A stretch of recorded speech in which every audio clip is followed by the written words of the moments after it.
teams that spend money in free agency and why I was hoping that we wouldn't have a general manager that wanted to go out and spend flashy. I'm not opposed to bringing in, one or two guys here or there if it makes sense. But I said from the very beginning, we were going to get second tier guys. Maybe one guy would have been in that top tier, element, but it didn't happen. And now I'm thankful that it didn't, because he did it right. And he's been doing it right. So the way this got started is Greenberg, right? He thinks that every other team got better than the Lions, or at least the Packers. And is that because they spend money this year? Because they haven't over the past few years.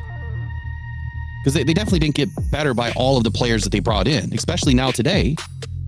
I think that you could argue the Lions have completely upgraded this team at every position they just brought in, or every player they just brought in is a big time upgrade over what we had. DJ Reader alone is a 45-point upgrade per PFF over what we had last year. That's a huge upgrade. And now when you look at the guard that we just brought in, he's a 20-point upgrade over Jonah Jackson. Even though he may play the right side and Graham plays the left, Graham is at least a 12 or 14-point upgrade over Jonah Jackson. I've got some information here that I wanted to share. And it kind of goes in line with this top, 6 or 7 teams that spent the most money in free agency last year that didn't make the playoffs. Now, there's a difference, in my opinion, between going out and solidifying your team by grabbing the players that you need, signing the players, that are going to help your team win. That doesn't always mean it has to be the most expensive guy.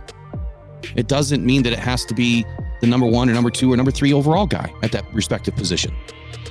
See, so many people appear to sincerely believe that spending large amounts of money in free agency is a legitimate means by which to construct a successful football team, and are convinced that by committing such a grievous error of judgment and refusing to sign premium players to high dollar deals means that your team won't do anything. So I guess what I'd like to present is a following list of NFL teams by which total money that was spent in free agency over the last 4 seasons or 4 years. And I've also included, how many playoff appearances each franchise has made during that same period, as well as the number of conference championships and Super Bowls that they've won. And these teams will be listed right now, and all of their monetary figures are rounded to the nearest million. This is not exact, but it's as exact as it's going to get for tonight. So the top 16 NFL teams by free agency spending, 2020 to 2021 and 2023 to 2024, and everything in between. New York Jets, $346 million. 0 playoffs, which means 0 of everything else. Jacksonville Jaguars, $324 million. 1 playoff appearance.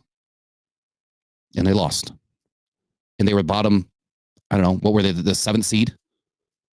They only won their division because nobody else did. Cincinnati Bengals, $287 million. 2 playoff appearances, 1 conference championship. Miami Dolphins, $270 million. 2 playoff appearances. Las Vegas Raiders, $249 million, 1 playoff appearance. New York Giants, $240 million, 1 playoff appearance. Carolina Panthers, $234 million, 0 playoff appearances, and then fired everybody the next year. New England Patriots, $230 million, 1 playoff appearance. Denver Broncos, $229 million, 0 playoff appearances, fired Russell Wilson, and now have $89 million in dead cap. Chicago Bears, $227 million, 1 playoff appearance. Los Angeles Chargers, $222 million, 1 playoff appearance. Houston Texans, $206 million, 1 playoff appearance. Now, they've built through the draft, and they just spent a bunch more money this year, and we'll see if they can get back. Cleveland Browns, $204 million, 2 playoff appearances. Buffalo Bills, $198 million, 4 playoff appearances, and they just had to cut like half their team in free agency. Washington Commanders, $197 million, 1 playoff appearances. Obviously, they just fired everybody and hired new staff, and they had to shed their 2 top-tier defensive players.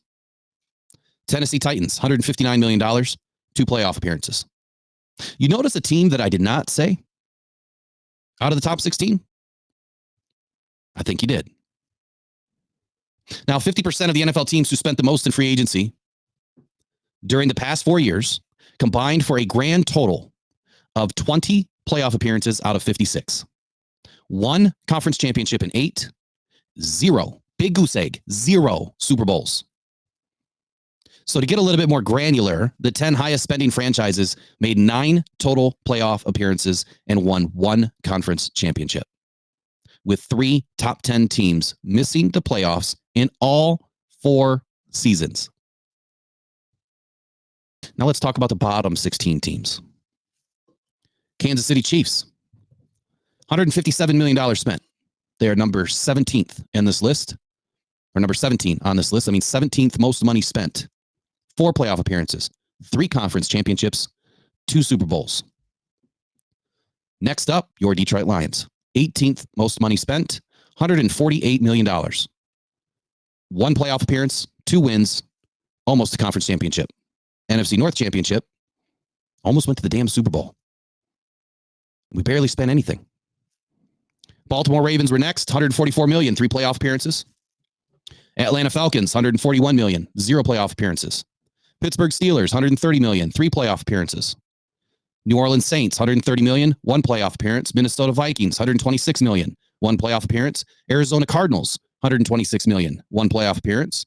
Seahawks, $122 million, 2 playoff appearances. 49ers, $111 million, 3 playoff appearances, 1 conference championship. And I can't even remember how many Super Bowl appearances they just had. 3 out of the last 5? Same thing with the Chiefs. Philadelphia Eagles, $111 million, 3 playoff appearances, 1 conference championship. Indianapolis Colts, $96 million, 1 playoff appearance. Rams, 3 playoff appearances, 1 conference championship, 1 Super Bowl, $93 million. And a large majority of that came from where? Matt Stafford and that trade that they spent that kind of money. Tampa Bay Buccaneers, $84 million, 4 playoff appearances, 1 conference championship, and 1 Super Bowl. Dallas Cowboys, $54 million, 3 playoff appearances. And last but not least, Green Bay Packers, $21 million, 3 playoff appearances. So relative to this last group, this last 16 teams, the 50% of the NFL teams who spent the least amount of money in free agency have been more successful over the previous 4 seasons. Combined for 36 out of 56 playoff appearances, 7 of the 8 conference championships, and all 4 of the Super Bowls. That holds true even if we exclude the Chiefs, as the 10 lowest spending franchises made 24 playoff appearances and won 4 conference championships and 2 Super Bowls. Notably, unlike their high-rolling counterparts, every team in the bottom 10 made the playoffs at least once during the period in question. Here's my conclusion on this segment here. While there are obviously other relevant factors not included in this analysis, the evidence from the past 4 years strongly suggests that spending lavishly on high-dollar free agents is not only an ineffective means of building a competitive football team, but also it's something that bad teams do and good teams don't.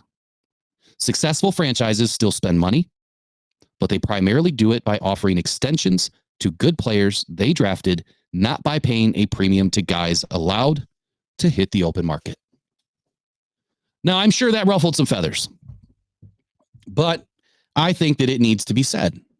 Brad Holmes is not putting us into a bad position by not spending buco bucks on these, big name free agents. He's putting us in the best position. And if you're a numbers person, we have a higher propensity to make the playoffs, win a Super Bowl, a conference championship, and all of that just based on the numbers. The numbers alone speak to it. The bottom 16 spending teams win more. I don't really know why, other than it works. It really just works. You draft your guys, you pay your guys, you extend your guys, you build a foundation, your core takes you the distance. It's that core 22 players, really 25, that matter. You got your starting 11 on both sides, your kicker, your punter, and your long snapper. That's your core 25. Those are the ones that need to be paid most attention to. Everybody else behind them needs to be very competent at what they do and not let the gas off when they have to come in. They have to be, almost as good as their counterparts, almost as good as the starters. They never will be exactly, but I think you get what I'm trying to say here. You're only as good as your depth. And right now, Brad Holmes is building depth at a massive rate.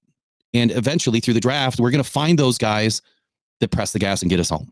There's a difference here in Detroit. This team is resilient. They battle back. They play for the coach. They play for each other. It's a team that's built on foundation and core principles. It's not a team of eyes. It's a team of us. And that's what you're seeing is the difference in Detroit. But you also have an extremely savvy and smart general manager with a core team of his own, including Sheila and Dan and everybody else, and Chris Spielman, that all have the same vision. They're all traveling the same path together. That's how you're going to win in December, is when everybody is uniform and how they're going to get the job done.